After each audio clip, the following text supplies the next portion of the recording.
Hello and welcome to JG3 Reviews. My name is James, and here we do fountain pens and related accessories, paper, ink, all that good stuff. And today I want to share with you a story of excitement, a story of anger, a story about a pen that held so much potential, but has a very serious Achilles heel or two. That pen is the Caran 849. Now I make fun of the name because this guy wanted a name with a bit more snob appeal than pencil company.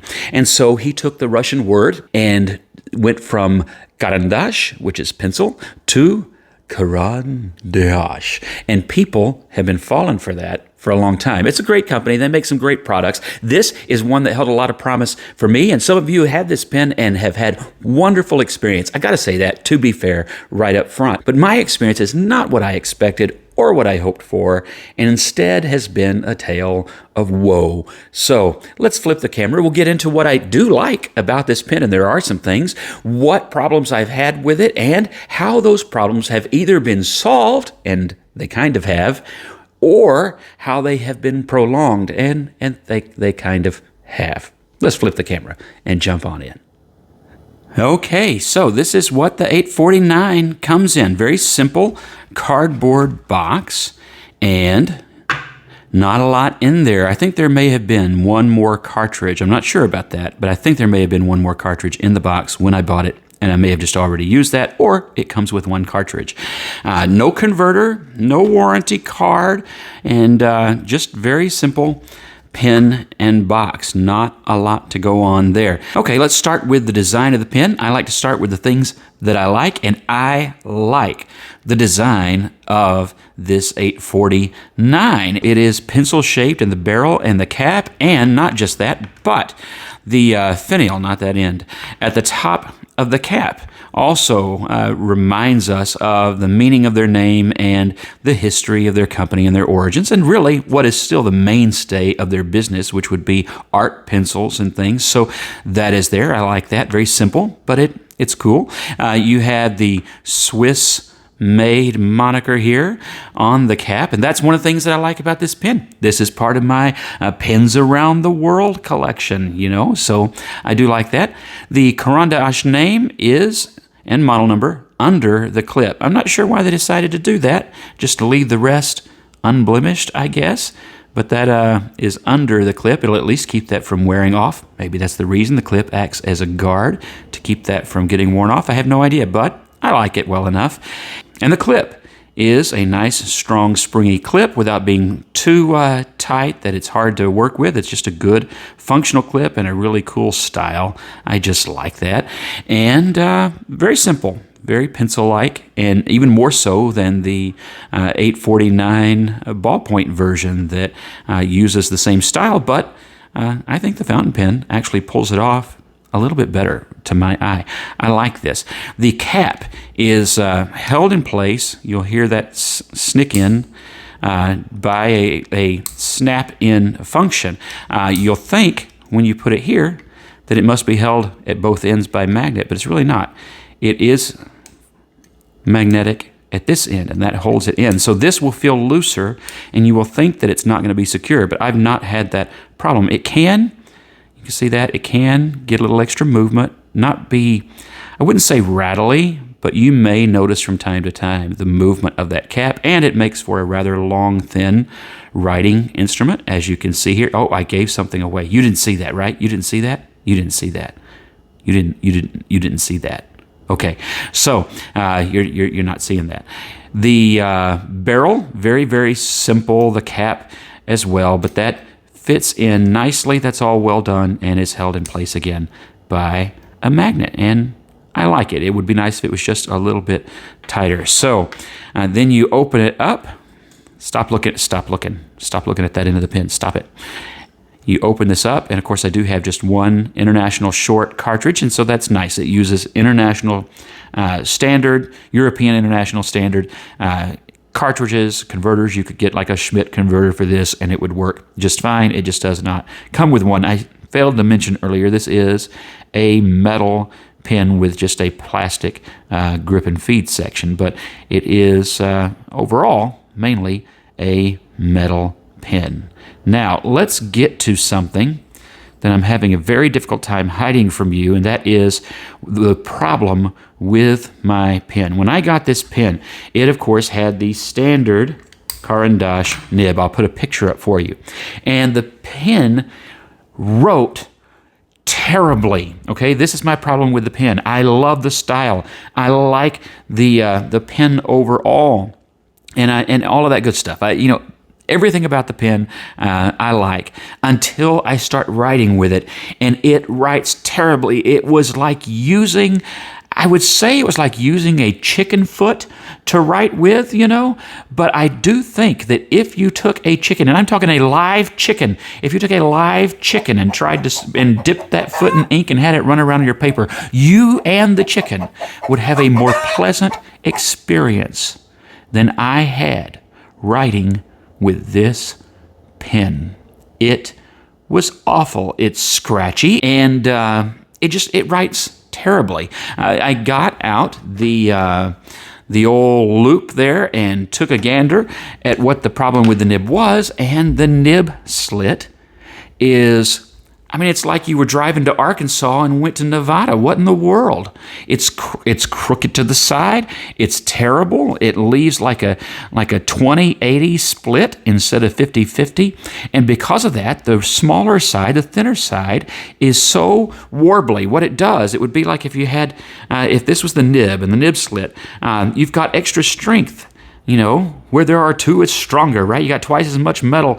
And so it's just stronger on that side. And so when you go to write on paper, the thin side does this. And when it does the most unpleasant metal little...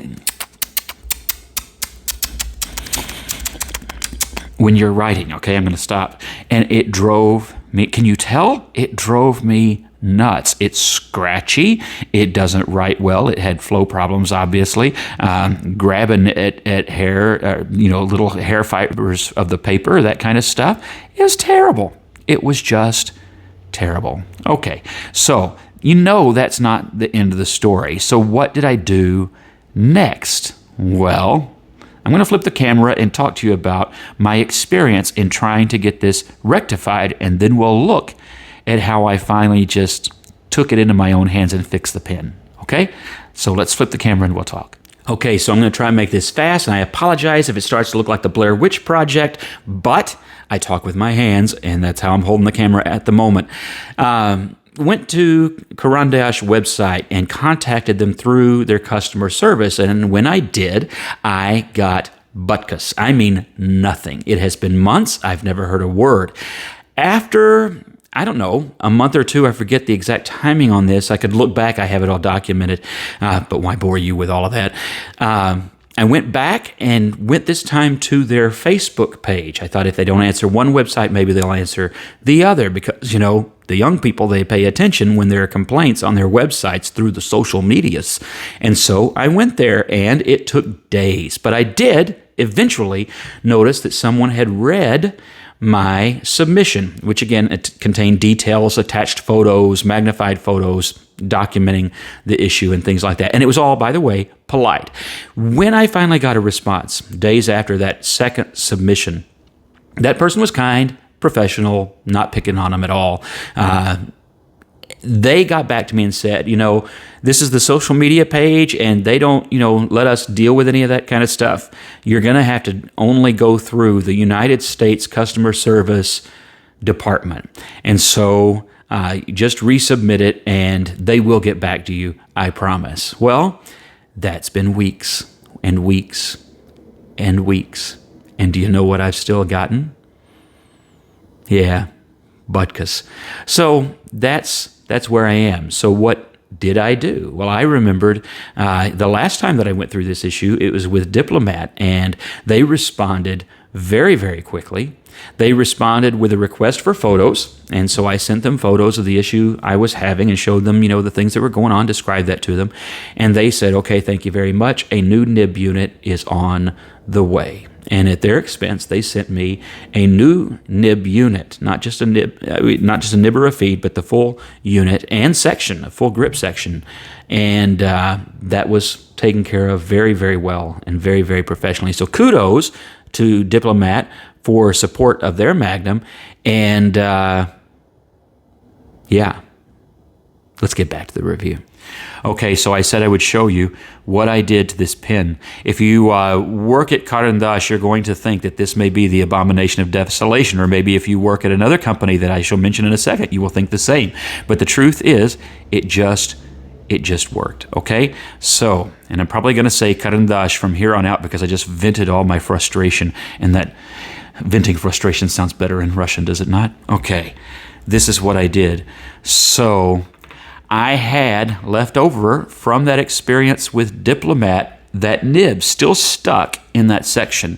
And I decided, you know what, if I destroy that section getting the nib out, then so be it. You know, it wasn't useful as it was. It's just sitting there taking up space. And, you know, probably if it was Diplomat, they would have just thrown it away. So I decided to take the risk of ripping that out of that feed-in section. I finally, with some heat and everything else, got that out of there. I still don't know why that had such a weird misfunction, but it did. But the nib was not the problem. It was something about when the feed, probably damaged feed when it was originally put together. You know, it happens. So I got that nib out of curiosity. I had tried another nib, a more universal type nib, and it just was the wrong size. But I looked at this and I thought, you know, got out the calipers. Those look the same. Get the calipers out. They are the same width of feed, which surprised me because the one here on the Caran is so thin. But then I thought, you know, the Diplomat's is too. What would be the odds? They use the same supplier, so maybe, yeah. And this fits. This is the Caran feed with the Jovo-sourced Diplomat Magnum medium steel nib. And of course, those of us who have Diplomat Magnums know they also sometimes have had problems with their nib units. And of course, maybe that's the common source, okay? But we all really like, when we get those things dealt with, we really like our Diplomat Magnum nibs. They have something of a springiness to them that is pleasant to write with, and they make a nice, clean line and things like that, a little bit of variation naturally, and they're just a nicely done nib. Now, it doesn't look right to those of you who have an 849 because maybe you even liked that nib was the spearhead style nib, the arrowhead nib. This is not going to look right to you, but I will tell you, I've actually gotten used to the look and I don't mind it. I would rather have the wrong nib writing well, and this just worked. It just fit right in, went right back into the pen, and it has just functioned the way I thought and expected my Caran nib to work. So, now let's see. I can say that, but let's actually see.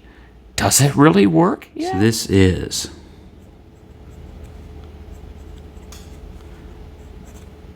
the Caran. Maybe I got enough frustration out I can say it that way again. And this is a medium, but I'm going to put a D here like an asterisk. This is a medium Diplomat sourced nib. Jovo still, it's a Jovo nib, just as the arrowhead nib that should be on here was, but you know, made to very different specifications and just completely different nibs. Don't want you to get confused. This is not a writing test that really tests what an 849 should write like, because I don't know. I don't know.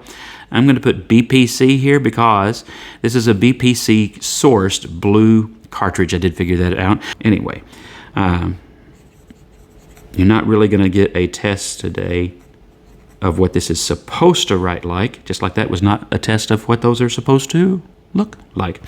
Try that again because I just want to show you. There is just a little bit of springiness there. And so you can get a little bit of line variation out of this. It's not a flex nib. So if you're using a Diplomat Magnum and you have that nib, it has that kind of springiness. The nib that came with this, mercy, that would have been an exercise in futility. Anyway, Anyway, I'll show you how this writes. Getting a little bit there, and I think that's me having this open too long while I was doing stuff and talking, because I usually don't have this issue. But this is a Frankenpen, so there can be some things like that, but I really just think there's a little bit of dried ink there on that nib. If I'd clean that off, I think I'd be better off. Anyway, overall, as I've written with it since then, it's been good and reliable. Let's talk ergonomics, because that will be true to this pen regardless of the standard nib or my replacement.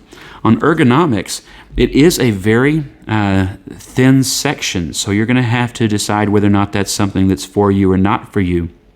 And there is this very healthy step down, and you're going to have to decide whether that is something you can live with or not. It is smooth, okay? There are no rough edges here whatsoever, so it's not going to bother you in that way.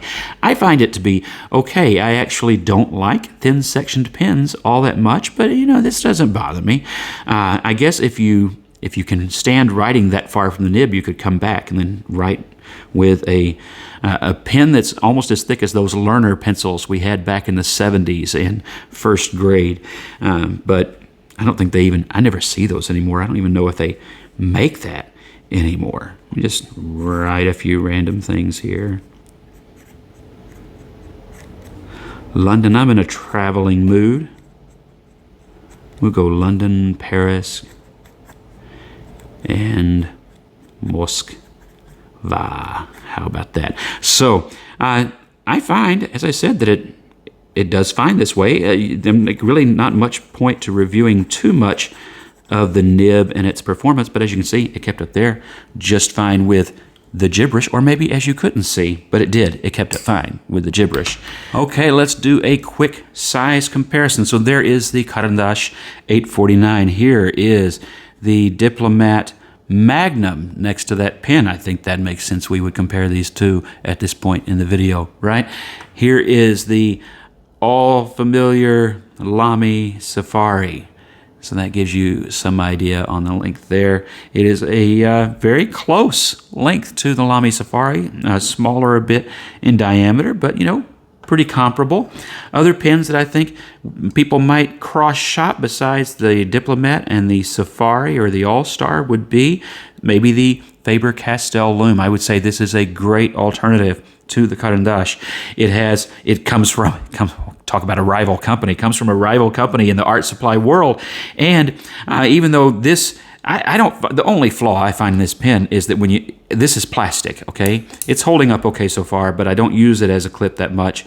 If that were metal, I would feel much better. Everything else about the pen I like. Everything else about the pen is fantastic, and a wonderful, wonderful nib that worked from the start. Okay, the TWSBI Eco, I think.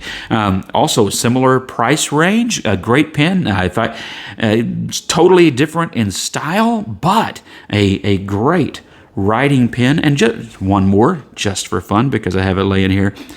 Similar in size.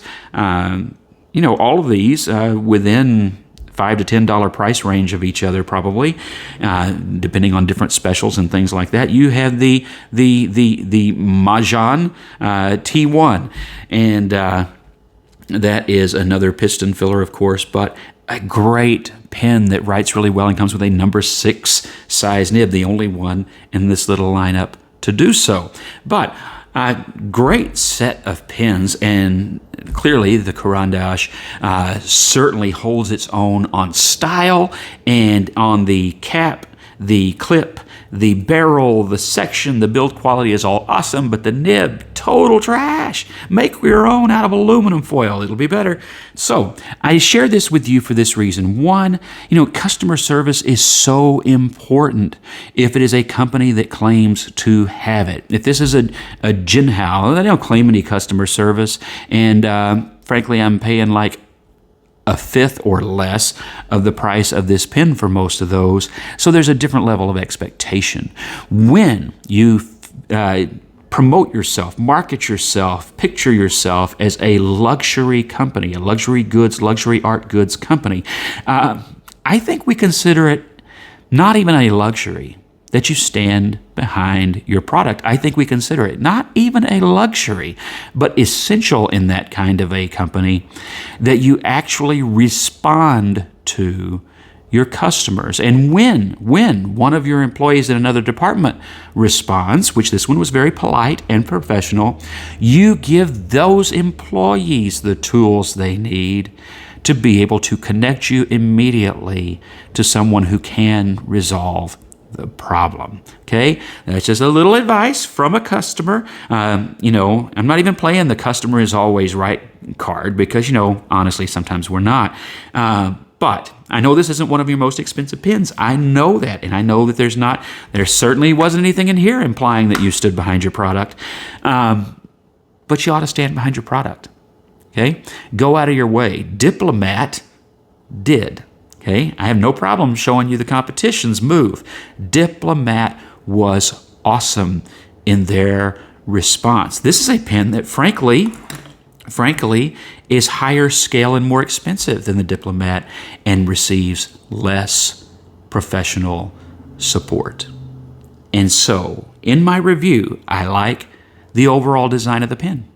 I like the look, the feel of the pen. Had the nib worked, I might have liked the function of the pen.